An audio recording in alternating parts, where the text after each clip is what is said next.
नमस्कार सर्वांना. आपल्या चॅनलमध्ये तुमचं पुन्हा एकदा मनापासून खूप खूप स्वागत आहे.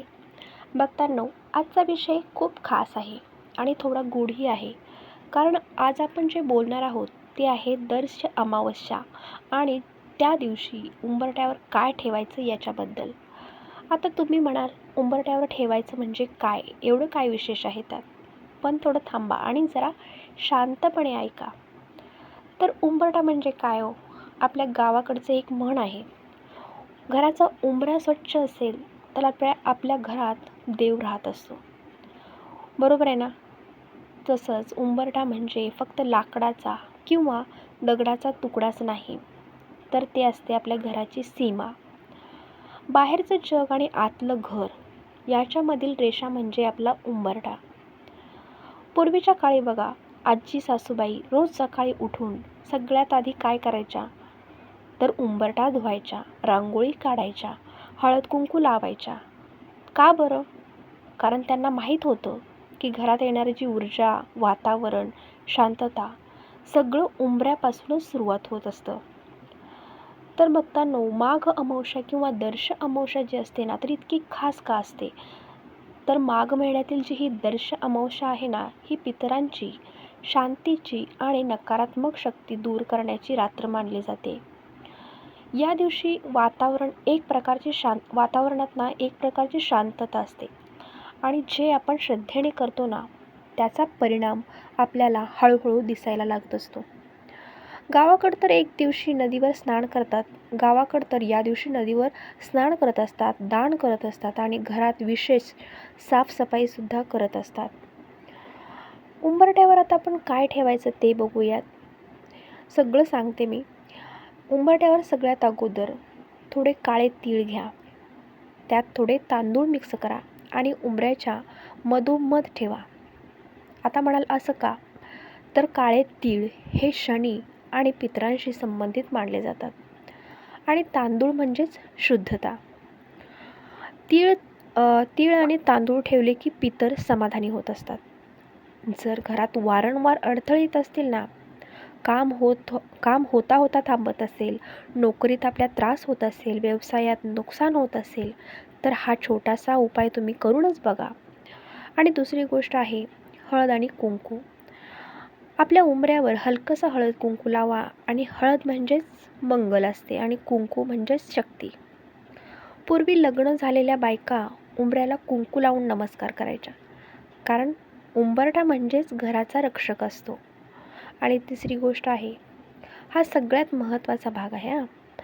सूर्य मावळताना आपला जो उंबरा आहे ना, त्या उंबऱ्यावर एक छोटासा तुपाचा किंवा तेलाचा दिवा लावा आणि दिवा लावताना डोळे मिटा आणि आपल्या मनातच बोला की माझ्या घरात सुख शांती राहू दे आणि माझ्या घरातली वाईट शक्ती बाहेरच थांबू दे. दिव्याचा प्रकाश म्हणजेच सकारात्मक ऊर्जा असते. अजूनही काही ठिकाणी संध्याकाळी उंबरठ्यावर दिवा लावतात, कारण अंधार पडताना नकारात्मक शक्ती सक्रिय होतात असं मानत असतात. आणि चौथी गोष्ट एक सांगते तुम्हाला, रात्री एक छोटी वाटीभर उंबरठ्याजवळ मीठ ठेवा. 1 वाटी. मीठ नकारात्मक ऊर्जा आपले शोषून घेत असते असा समज आहे आणि तेच जे मीठ आहे ना, ते दुसऱ्या दिवशी घराबाहेर टाका किंवा जे वाहतं पाणी असतं ना, त्या वाहत्या पाण्यामध्ये विसर्जित करा. आणि याच दिवशी काय करू नये, तर आपला जो घराचा मेन उंबरठा असतो ना, त्या उंबरठ्याजवळ चपला सोडू नका, कचरा ठेवू नका, आपल्या जे तुटक्या वस्तू असतात त्या तुटक्या वस्तू ठेवू नका आणि अंधारसुद्धा ठेवू नका. घरात कितीही पूजा केली, पण जर आपला उंबरठा घाण असेल ना, तर परिणाम आपल्याला कमीच होत असतो. एक उदाहरण सांगते आमच्या गावाकडचं. आमच्या गावात एक काकू होत्या. त्यांच्या घरी कायम भांडण व्हायची, पैसे टिकत नव्हते आणि एका वयोवृद्ध आजीने त्यांना सांगितलं की उंबरठा स्वच्छ ठेव आणि अमावस्येला तीळ ठेव.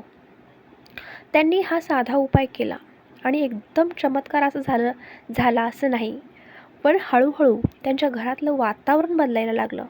त्यांच्या घरात जे भांडणं, क्लेश होते ना, ते कमी झाले आणि त्यांचं मनसुद्धा शांत राहायला लागलं. तर असं का? कारण श्रद्धा आणि सकारात्मक विचार त्यांच्या मनामध्ये सुरू झाले होते.